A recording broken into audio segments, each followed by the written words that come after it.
Moi j'adore Kafka, donc, évidemment c'est une des filiations qui vient à l'esprit.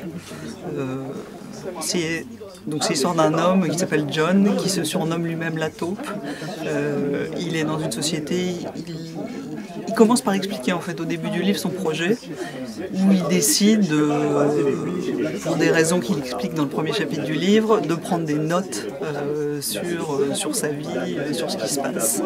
Et donc il a une observation extrêmement méticuleuse, extrêmement minutieuse de ce qui se passe. Et ça commence, ce qui est extraordinaire, c'est que c'est à la fois un univers très familier, donc il parle de ce qui se passe quand il va au supermarché avec la caissière, les files à la banque en Z, et donc à la fois, ce qui est extraordinaire dans ce livre, c'est que c'est à la fois très familier et en même temps extrêmement oppressant.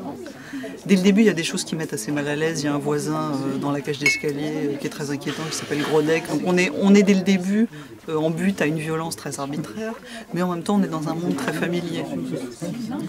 Et donc on reconnaît et en même temps on est happé par l'étrangeté de ce livre.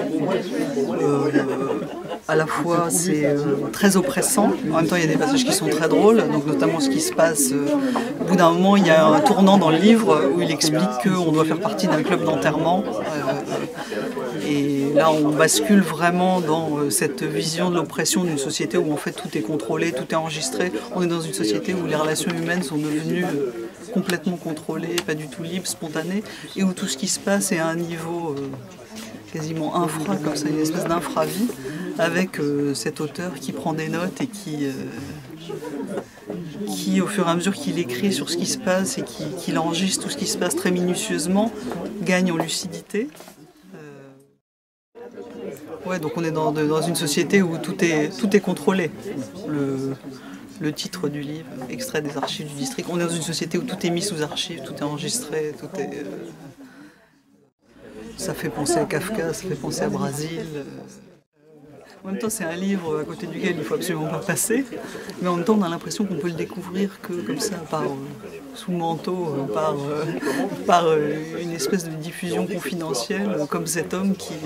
En même temps, l'autre chose qui est frappante dans ce livre, c'est qu'il y a une très grande poésie. Voilà, il y a des scènes qui sont vraiment bouleversantes. Bon, je ne vais pas rentrer dans les détails, mais des scènes